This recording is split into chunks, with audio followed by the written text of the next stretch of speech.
C'est le moment de la chronique d'Hervé Lejoin, advisor. Bonjour Hervé.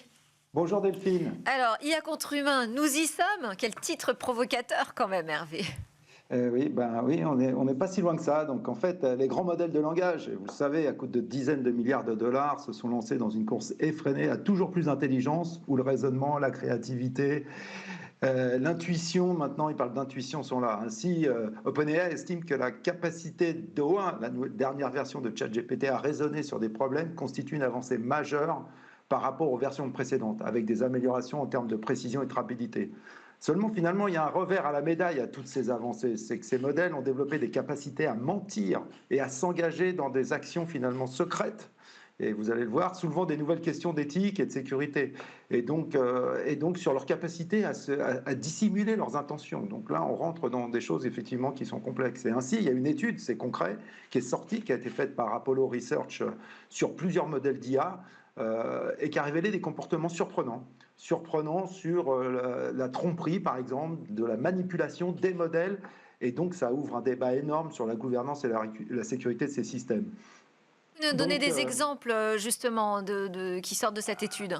Ah oui, typiquement, sur les modèles testés, en fait, ils ont testé Anthropic, ChatGPT, plusieurs modèles. Ils ont vu qu'en fait, les modèles mettaient en place, élaboraient des stratégies trompeuses, qui appelait le skimming en anglais.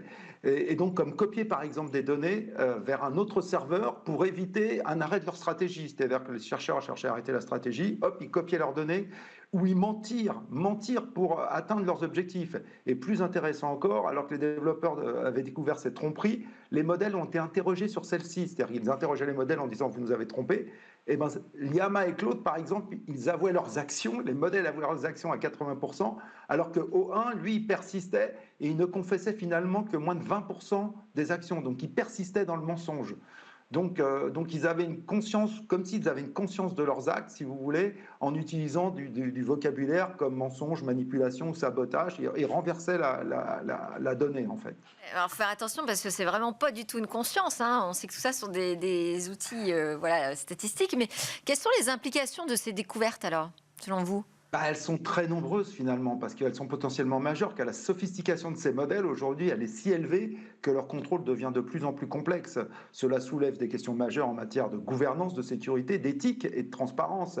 Et bien entendu, tous les chercheurs, maintenant, ils vont devoir, et ils ont commencé, mais ils vont devoir de plus en plus travailler et renforcer leurs protocoles de test, mettre en place des mécanismes de surveillance de plus en plus robustes.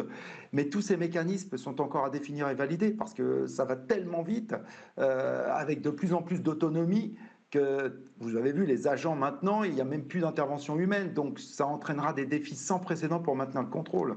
Donc maintenir finalement l'innovation et la prudence, tout ça en veillant à ce que ces systèmes restent conformes aux consignes de sécurité et surtout aux valeurs humaines et aux intérêts de l'humanité. Parce que c'est là où on voit que c'est comme un mauvais film de science-fiction. On va vers quelque chose où la machine, elle se dit non, mais moi, mon intérêt, c'est pas effectivement de répondre à ce que l'humain me demande, mais d'aller contre lui. Donc, vous vous souvenez du moratoire qui avait été demandé pour arrêter un petit peu et se poser.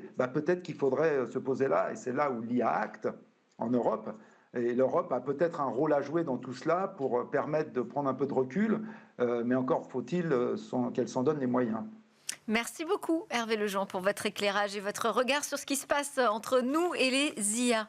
Merci à tous de nous avoir suivis. Aujourd'hui, on a beaucoup parlé de deepfake, de tromperie de ces IA. On continue à rester vigilants. On regarde Smart Tech sur la chaîne Be Smart for Change. À très bientôt.